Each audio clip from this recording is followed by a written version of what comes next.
Todos acharam? Daniel, capítulo 1, do versículo 17 até o 21. Ora, a estes 4 jovens, Deus deu o conhecimento e a inteligência em toda cultura e sabedoria. Mas a Daniel deu inteligência de todas as visões e sonhos. Vencido o tempo determinado pelo rei para que os trouxessem, o chefe dos eunucos os trouxe à presença de Nabucodonosor. Então o rei falou com eles, e entre todos não foram achados outros como Daniel, Ananias, Misael e Azarias. Por isso passaram a assistir diante do rei. Em toda a matéria de sabedoria e de inteligência sobre que o rei lhe fez perguntas, os achou 10 vezes mais doutos do que todos os magos e encantadores que havia em todo o seu reino. Daniel continuou até o 1º ano do rei Ciro. Vamos orar? Senhor nosso Deus, ilumina os nossos corações e as nossas mentes para recebermos a Tua palavra, Senhor. Em nome de Jesus, amém. Bom, como nós já dissemos no início, hoje foi um dia especial para o brasileiro em geral, porque a gente gosta muito dessa questão de Copa, né?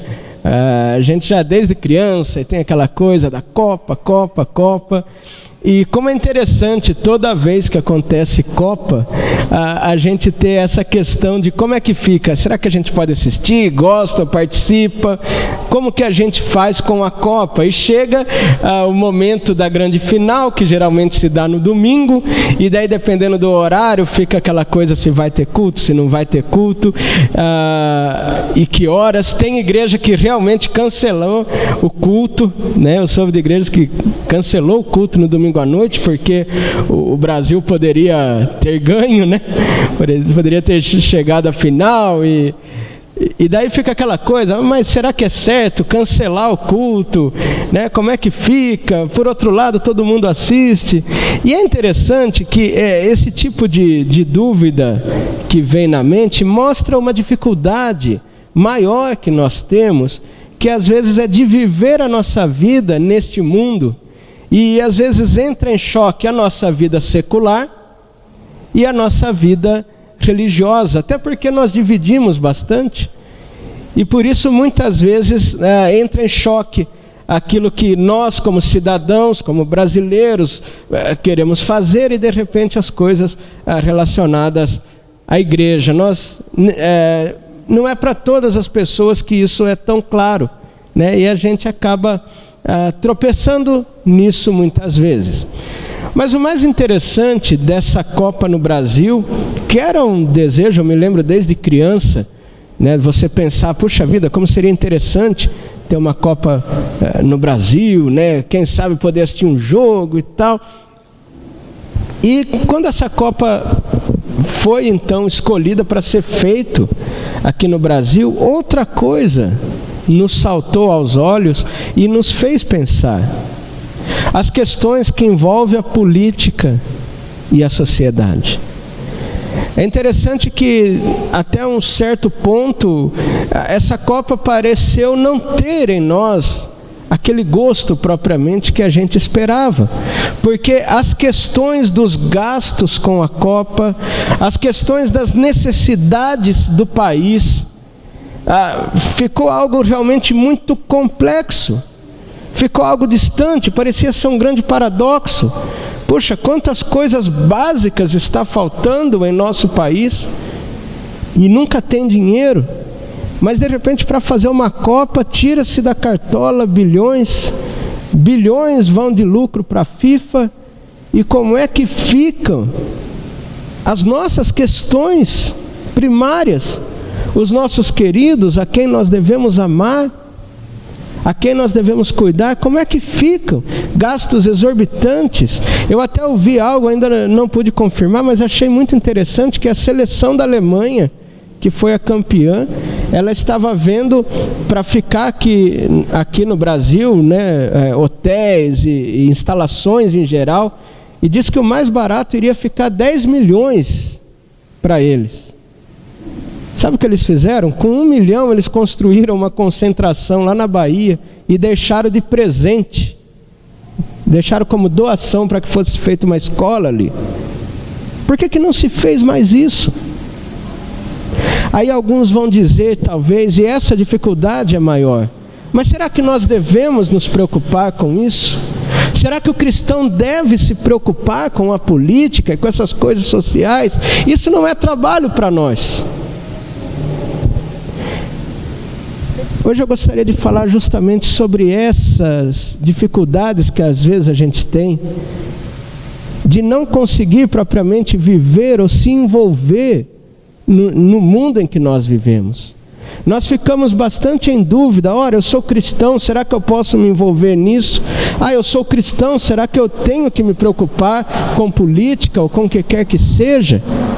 Sabe, é claro que eu não digo que a gente deva entrar propriamente na política partidária ou dizer nós apoiamos este ou aquele partido, mas, meus irmãos, nós fazemos parte desse mundo.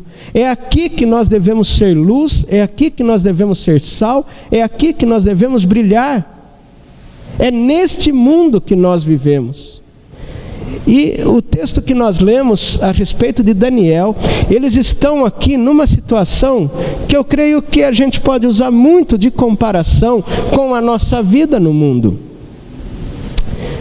O povo de Israel foi derrotado pela Babilônia. A Babilônia se tornou ali um grande império. Eles entraram, derrubaram os muros, quebraram o templo de Israel e levaram esse povo cativo para a Babilônia. Mas é interessante que ali eles não se tornaram assim escravos, como aconteceu na escravatura com os negros aqui no Brasil. Eles foram levados para ser aproveitados pela Babilônia. Sim, alguns escravos com força de trabalho, mas aqueles que eram nobres em Israel e muito inteligentes, a própria Babilônia também foi muito inteligente e disse, não, esses caras eu quero para usar o conhecimento deles para tê-los aqui. E é interessante que esse exílio da Babilônia, onde o povo de Israel foi exilado para lá, isso aqui se tornou o grande símbolo da oposição contra Deus, o grande símbolo da maldade. E foi por causa disso que a Babilônia, inclusive, por exemplo, ela é citada em Apocalipse. Apocalipse fala da grande Babilônia, mas numa maneira de se referir a Roma, que era o império da época.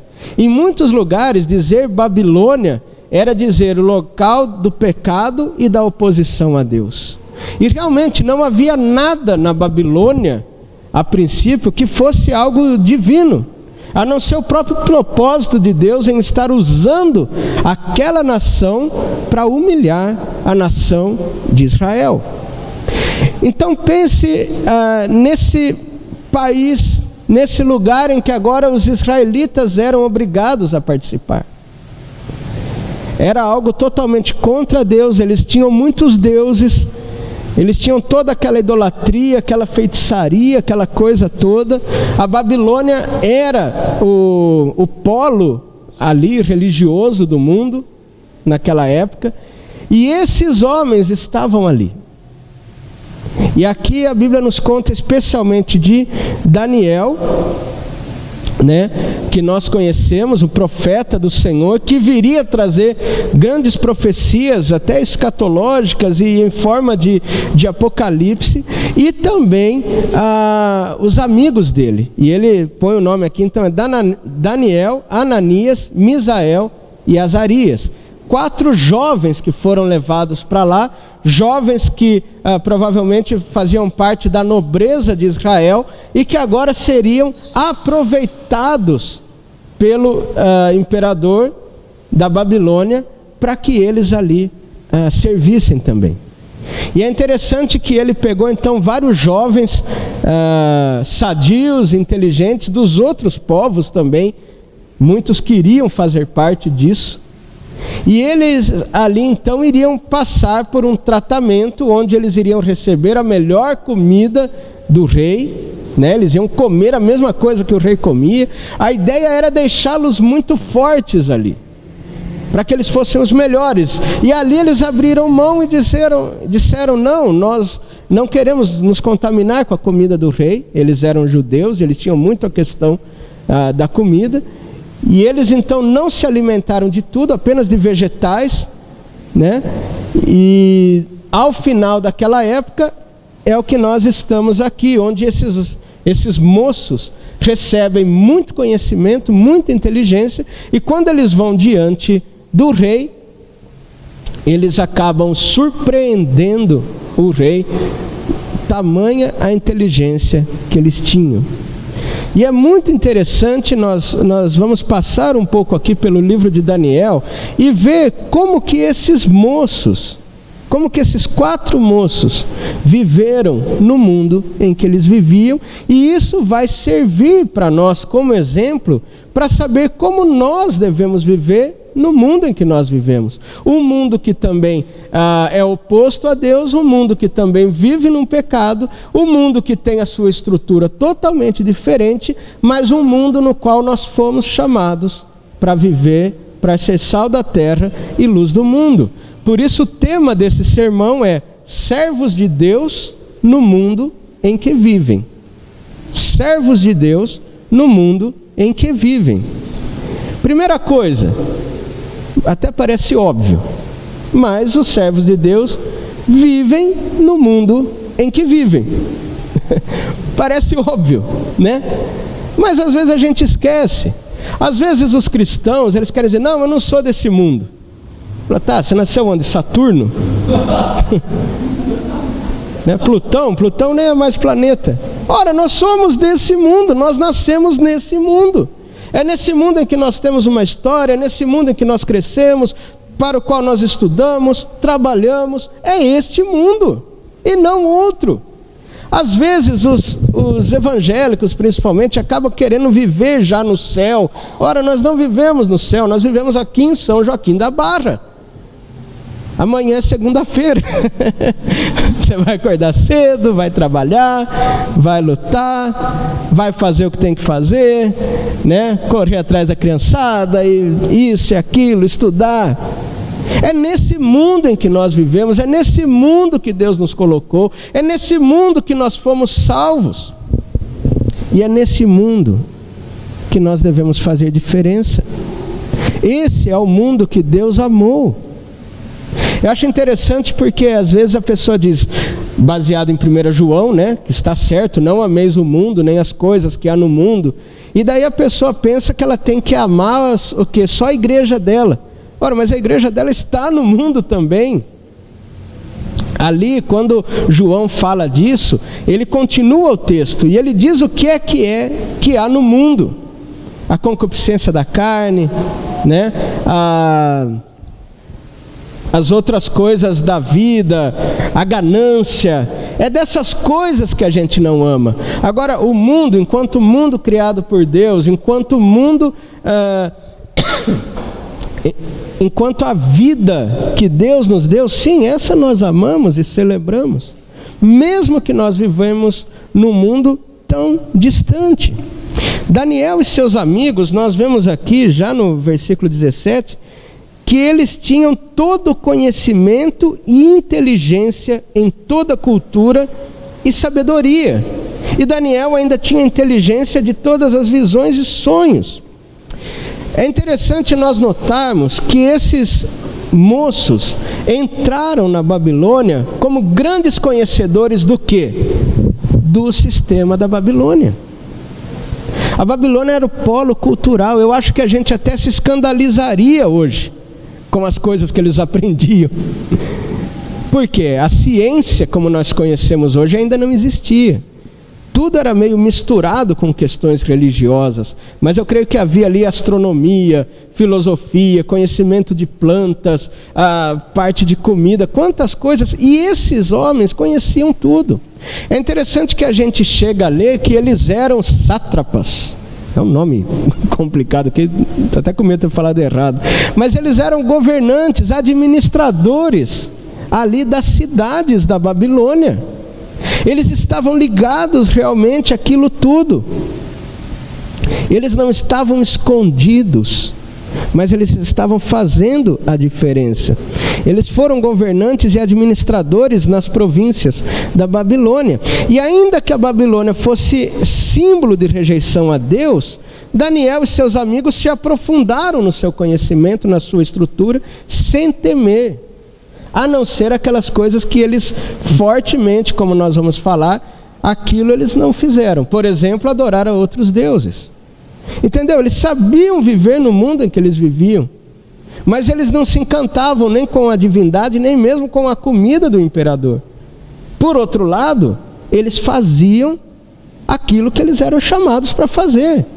Homens inteligentes, moços estudiosos e trabalhadores. E era justamente isso que trazia grande diferença. Nós estamos vivendo neste mundo também. Estão aqui quantos jovens aqui procurando uma carreira, estudando, procurando emprego. Amém, vá atrás. Faça realmente diferença. O que fez com que esses homens chamassem a atenção do rei foi a inteligência deles. E se eles tiveram oportunidade de pregar a palavra, foi porque eles realmente eram bons naquilo que eles faziam. E nós temos tantas áreas aí para trabalhar. Vamos trabalhar, vamos fazer diferença, influenciar realmente essa sociedade. Então, primeira coisa, os servos de Deus vivem no mundo em que vivem. É aqui que você nasceu, ou é aqui que você foi posto para trabalhar, para estudar, faça o melhor do que vier à sua mão. Seja diferente também pelo seu empenho nos seus estudos e no seu trabalho. Mas é interessante que os servos de Deus, no mundo em que vivem, eles também interpretam o mundo em que vivem. Isso é muito importante, interpretar, saber o que está acontecendo. Não é simplesmente você entrar nesse mundo e ser levado pela correnteza. Eu vou procurar esse emprego porque dá mais dinheiro. Eu vou fazer isso porque todo mundo está fazendo. E meus irmãos, se a gente não tomar cuidado com essa desculpa até da gente fazer parte do mundo de maneira tranquila, a gente simplesmente entra na correnteza e vai. Agora, esses moços não. Embora eles se envolvessem nas estruturas, eles a interpretavam.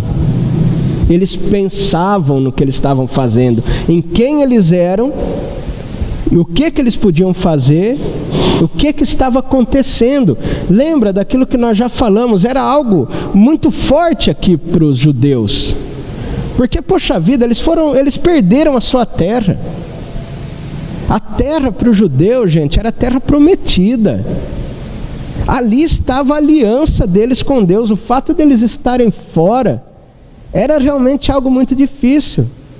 Mas esses moços, eles procuravam interpretar o que é que estava acontecendo e por que eles estavam ali. E é tão interessante que, como nós já lemos, nós vemos aqui o seguinte, no versículo 17 que nós lemos, eles entendiam que todo conhecimento e inteligência que eles tinham, vinham de Deus. Aí começa a mudar, tá vendo? Não é só a questão deles se acharem inteligentes ou deles terem estudado mais, mas eles sabiam que esse conhecimento que eles tinham vinha de Deus.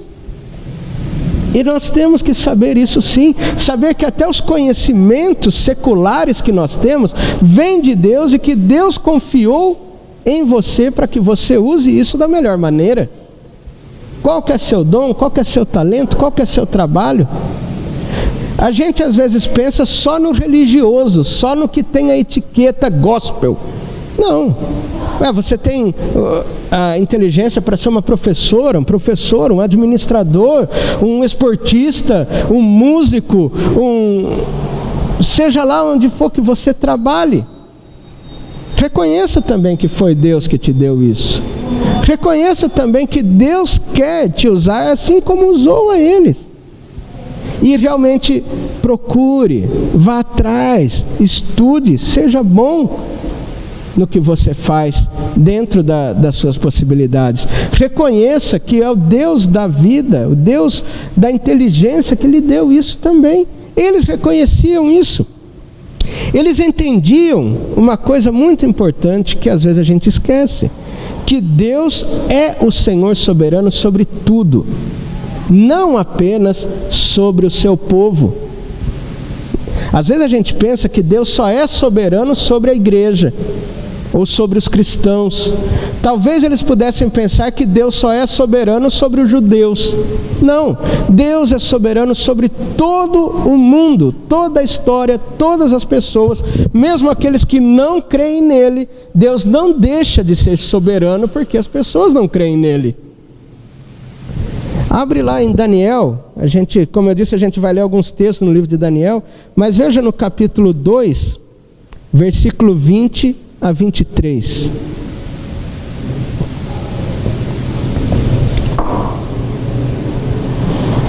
Aí no capítulo 2, 20 a 23. Disse Daniel: seja bendito o nome de Deus, de eternidade a eternidade, porque dele é a sabedoria e o poder. É ele quem muda o tempo e as estações, remove reis, estabelece reis. Ele dá sabedoria aos sábios e entendimento aos inteligentes. Ele revela o profundo e o escondido, conhece o que está em trevas e com ele mora a luz. A ti, ó Deus de meus pais, eu te rendo graças e te louvo, porque me deste sabedoria e poder, e agora me fizeste saber o que te pedimos, porque nos fizeste saber este caso do rei. Meus irmãos, olha que interessante isso aqui. A gente vai até falar um pouco mais, mas é quando o rei, ele teve um sonho que ninguém conseguia interpretar. E ele, como eram os reis soberanos na época, simplesmente falou: olha, é o seguinte, se não aparecer nenhum sábio aqui e me disser o que significa esse sonho, eu vou matar todo mundo. Todos os sábios. Todos. É isso que ele falou. E olha que interessante, quando Daniel procura os seus amigos, porque ele só tinha aqueles amigos no meio de tantos ímpios, ele os procura para orar, e na oração deles, o que eles veem? Olha como que eles interpretam esse mundo. Isso é tão interessante, gente, porque na época, os imperadores, eles sempre se achavam deuses. E o pessoal que seguia os imperadores sempre achavam mesmo que o imperador era Deus, porque, ora, se ele está conquistando todo esse mundo, alguma coisa eles têm com Deus. A gente ainda hoje tem essa bobagem na mente. A gente acha que quem é poderoso economicamente ou alguma coisa é porque Deus está do lado dele. Nunca foi assim. Nunca foi assim. Até no Império Romano, que tanto perseguiu os cristãos, César se apresentava como Deus. E até no cristianismo, olha que interessante, o que é adoração que a gente falou. Quando eles diziam Jesus Cristo é o Senhor, não era só uma frase para ser colocada no fundo da igreja, mas o certo era dizer César é o Senhor. E eles pegavam e diziam, não, Jesus Cristo é o Senhor. Notou o que é adoração? E aqui também, embora eles tivessem lá seu monte de deuses, embora eles tivessem um imperador que às vezes era visto como Deus, eles vêm e oram dizendo, seja bendito o nome de Deus, de eternidade a eternidade, porque dele é a sabedoria e o poder. É ele quem muda o tempo e as estações, remove reis e estabelece reis. Ele dá sabedoria aos sábios e entendimento aos inteligentes. É como se ele dissesse, esse imperador está achando que ele é muita coisa, porque ele é rei. Foi Deus que colocou ele lá, da mesma maneira que Deus pode tirá-lo de lá. Meus irmãos, adoração de verdade é isso. Interpretar esse mundo que nós vivemos é isso. É saber que Deus está acima e além de qualquer uma dessas coisas. Deus está acima e além. E eles entendem que até o conhecimento que eles têm, como nós já lemos, vinha de Deus. E eles entendiam também que Deus é único e que há coisas que somente Ele tem explicação. Olha o que é a interpretação, o que é o entendimento desse mundo. Olha a continuação da oração deles, aqui em Daniel 2, agora no versículo 27 e 28. Respondeu Daniel na presença do rei e disse: o mistério que o rei exige, nem encantadores, nem magos, nem astrólogos o podem revelar ao rei. Mas há um Deus no céu, o qual revela mistérios, pois fez saber ao rei Nabucodonosor o que há de ser nos últimos dias. O teu sonho e as visões da tua cabeça, quando estavas no teu leito, são essas. E depois você continua a ler o texto, que eu não vou ler agora. Mas olha só, ele vem diante do rei e fala o seguinte: olha, rei, isso que você está querendo saber, nem encantadores, nem astrólogos, nem magos vão te falar. Porque esse sonho que você teve, só Deus sabe a resposta. Olha que interessante, quando ele vai também diante do rei, ele não está falando de si mesmo. Ele não está agora colocando conhecimento dele. Sim, ele tinha muito conhecimento, mas em todo o tempo ele sabia que esse conhecimento dele vinha de Deus. E ele vai lá: olha, você só vai saber por meio de Deus. Eles entendiam o mundo que eles estavam vivendo, eles interpretavam. Por mais que o poder estivesse na mão dos outros, eles sabiam quem eles eram e quem era o verdadeiro Deus deles e de todo mundo. E por isso eles puderam fazer uma declaração de fé. Gente, essa é a declaração de fé mais bela e mais poderosa que eu já vi. Abre aí agora em Daniel 3. Essa eu quero ver quantos de nós realmente têm coragem de fazer. Daniel 3, do 13 até o 17.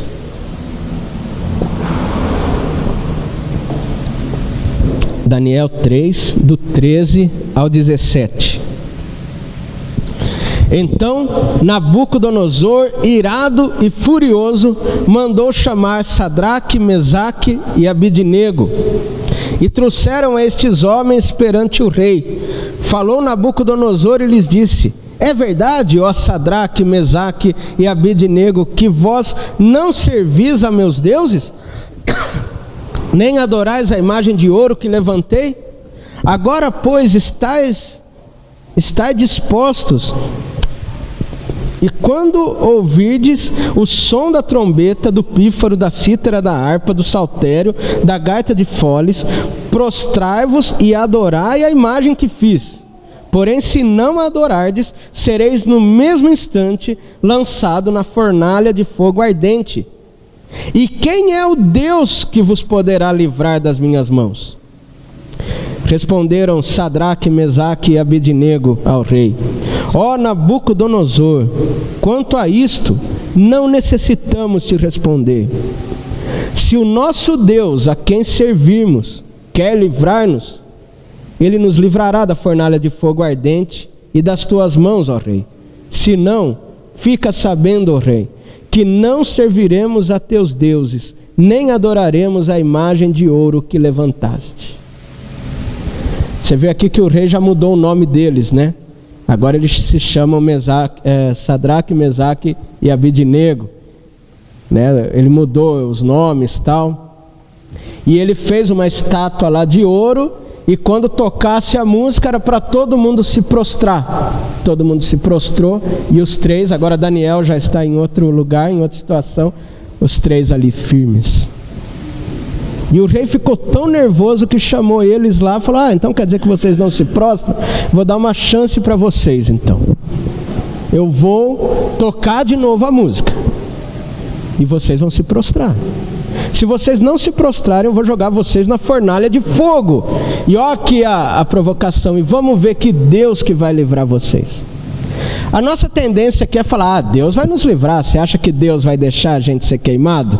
Você acha que Deus vai deixar eu ter uma derrota? Não foi assim que eles falaram. O que eles falaram foi o seguinte: olha, nós não precisamos falar nada. Se o nosso Deus quiser, é isso que o crente não consegue falar. Hoje em dia a gente vive numa época de declaração. Não, declare que Deus vai te salvar. Se Deus quiser te salvar. Porque muitos outros mártires morreram. Deus não quis salvá-los aqui, mas eles estão lá na glória hoje. Venceram. Por isso eles sabiam aqui muito bem. Se o nosso Deus quiser nos livrar, Ele vai nos livrar. Agora, se Ele não quiser livrar, rei, olha aqui, é aqui que está a grande declaração de fé. Se Ele não quiser nos livrar, rei, você fique sabendo que nós não nos dobramos. Esses caras mantêm a fé e a coragem, tanto se Deus salvar, como se Deus não salvar. E eu quero ver que evangélico hoje que mantém essa fé. Eu quero manter essa fé. Se Deus quiser salvar, Ele salva. Se Ele não quiser salvar, eu permaneço fiel. Porque eu sei que na glória, esses homens aqui estão salvos. Assim como tantos mártires. Nessa ocasião especial, nós conhecemos a história e sabemos que eles foram salvos. Que quando eles olhavam na fornalha ardente, inclusive eles viram 4 pessoas, embora só 3 tivessem entrado. E nós vemos que ali está, alguns dizem o anjo do Senhor, a presença do Senhor, ou até o próprio Jesus Cristo. Nessa ocasião, Deus realmente os livrou.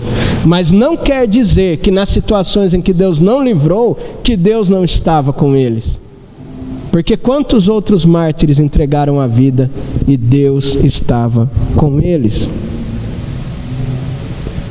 Nós temos a tendência de considerar sagrado somente aquilo que se refere explicitamente a Deus, somente aquilo que tem a etiqueta gospel, evangélico ou cristão embaixo. Não, meus irmãos, a vida é sagrada, foi Deus que criou o mundo e tudo que nele é.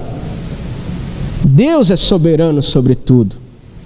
É assim que nós devemos ver. Ainda que exista a oposição, o pecado, a rebeldia, Deus é soberano e no final das contas é Ele que vai fazer de acordo com a sua vontade. Esses homens interpretavam o mundo que viviam e por fim, os servos de Deus então, justamente por interpretar o mundo em que vivem, eles diferem do mundo em que vivem. Aí sim, eles fazem a diferença. Eles fazem a diferença porque sabem que o Senhor deste mundo, o verdadeiro Rei do universo, é o nosso Pai que está nos céus. Por essa interpretação que eles faziam com relação ao mundo e a Deus, eles se diferenciavam do mundo. Olha que interessante, embora eles estivessem na corte, eles não se alimentaram das comidas do rei. Aquilo era a maior glória para qualquer mortal, comer a mesma coisa que o rei comia. Isso na época não era só uma questão alimentar, era até religiosa também. E lá, voltando em Daniel 1:8, você vê isso. E eles abrem mão, eles falam, não, nós só queremos comer frutas, legumes e vegetais. Isso deve ser até um prato cheio para os vegetarianos, né? Mas realmente, você vê que eles confiaram na verdade em Deus, porque o próprio, se você voltar lá, está em Daniel 1:8, o próprio copeiro que servia a eles falava, não, eu não posso deixar vocês fazerem isso, porque senão vocês vão ficar fracos, e o rei vai falar que a culpa é minha. E ele diz, não, pode ficar tranquilo, porque eu sei que nosso Deus vai nos sustentar. Eles tiveram coragem de falar não. Eles tiveram, meus irmãos, eu falei aqui de nós estarmos envolvidos no mundo, mas muita coisa aqui a gente tem que falar não mesmo. Jovens, quantas pessoas estão querendo levar vocês para o caminho ruim? E para vocês serem aceitos, você tem que fazer isso, isso ou aquilo. E as pessoas dizem, você é idiota, você não faz isso, tal. Você tem que saber falar não também, ser diferente. Se você aprender a interpretar esse mundo e Deus como eles interpretavam, você vai saber também os momentos de falar não. Eles não aceitaram a comida do rei, eles não se dobraram aos deuses do rei. Note, eles eram realmente os mais sábios ali, mas eles não eram pau mandado, como se diz, de ninguém. eles só serviam a Deus. E por isso eles faziam diferença. Eles sabiam quem eles eram, eles interpretavam esse mundo, sabiam o que Deus queria deles. E esse é o ponto, meus irmãos, para nós sermos diferentes desse mundo. Não é apenas para ser do contra. Tem uns evangélicos que parece que gostam só de ser do contra. Ah, se todo mundo é a favor, então sou contra. Se todo mundo é contra, então sou a favor. Não é essa a questão. Nós somos diferentes. Naquilo que nós podemos participar, participamos. Mas naquilo que nosso Deus nos diz para sermos diferentes, nós somos. Não é só uma questão de comparação, uma questão só de ser do contra. Eu me lembro, quando eu tinha 17 anos, faz pouco tempo, eu tinha o cabelão comprido. O cabelo era comprido, vinha para baixo do ombro. Saudade do que eu tenho desse cabelo, porque agora só cresce a testa, né? Mas eu tinha lá meu cabelão comprido, aproveitei enquanto eu pude e tal. E uma pessoa, até muito querida, né, veio me falar uma vez do meu cabelo, né? Ela, muito evangélica também, ela disse: ô irmão, não é bom você ter esse cabelo comprido. Falei, por quê? Porque a gente tem que ser diferente do mundo. Aí eu peguei e falei para ela, olha, sai na rua e conta quantos homens tem de cabelo curto e quantos tem de cabelo comprido. Se for ver, eu deixando o meu comprido, eu estou sendo diferente. Né? Porque se todo mundo está de cabelo curto, então eu com cabelo comprido sou diferente. Mas não é esse tipo de diferença que Deus quer que a gente faça. A diferença que Deus quer que a gente faça é uma diferença onde a gente realmente leva sal e luz ao mundo, onde os nossos valores são diferentes, onde a gente é bom naquilo que a gente pode ser bom, estuda, trabalha, faz as coisas com afinco, sermos pessoas fiéis, pessoas confiáveis, pessoas humanas. Hoje em dia a gente fala de um mundo tão desumano, tão frio. Cadê os evangélicos? Mostrando amor. E ao mesmo tempo, sabendo dizer não nos momentos em que nós temos que falar não. E ficarmos tranquilos quanto a isso. E dizer não, nós não vamos comer da comida do rei. Por mais que isso seja uma honra para todo mundo, para nós não vale nada. Então vocês vão ficar fracos. Não, Deus é quem vai nos fortalecer. Todo mundo se dobrando aos deuses, né? E hoje existem tantos deuses. Aí você fala, mas a gente não tem mais as imagens, né? A gente cria tantos ídolos. Ídolo é tudo aquilo que a gente coloca na frente de Deus. Pode ver como a gente se curva ao dinheiro, por exemplo. Que o próprio Jesus falou, né? Que não se serve a dois senhores. Ou se serve a Deus ou às riquezas. Em meio a tribulações, meus irmãos, sabe o que eles fizeram? Eles oraram. O texto que nós já lemos aqui, daquela oração forte, bonita, é porque o imperador falou que ele ia matar todo mundo. O que eles fazem? Junta Daniel e os três, vamos orar? Vamos. E ali pela oração é que Deus dá sabedoria, eles vão lá e fazem diferença. É isso que muda em nós. Nós passamos as mesmas dificuldades de todo mundo. Nós não somos privilegiados por sermos cristãos, como eles não eram por serem judeus. Mas qual que era a diferença? Eles se buscavam para orar, e ali encontravam forças. Eles se posicionavam fortemente contra aquilo que era contrário a eles. Não, Senhor, nós não vamos nos dobrar ao seu Deus. E se o nosso Deus quiser nos salvar, Ele vai nos salvar. Se Ele não quiser, você fique sabendo que nós não mudamos. Como nós precisamos disso. Mas isso é por interpretar o mundo de maneira diferente. E com tudo isso, eles davam testemunho do verdadeiro Deus desse mundo. Um testemunho tão forte, que chegou a fazer até Nabucodonosor se convencer de que Deus estava com ele. Embora mesmo assim Nabucodonosor não tenha se entregado. Mas olha duas frases de Nabucodonosor. Uma está em Daniel 2,47. Primeiro, Daniel 2,47. Disse o rei a Daniel: certamente o vosso Deus é o Deus dos deuses, e o Senhor dos reis, e o revelador de mistérios, pois pudesse revelar este mistério. Na hora que revelou, ele falou: olha, certamente o seu Deus é o Deus dos deuses.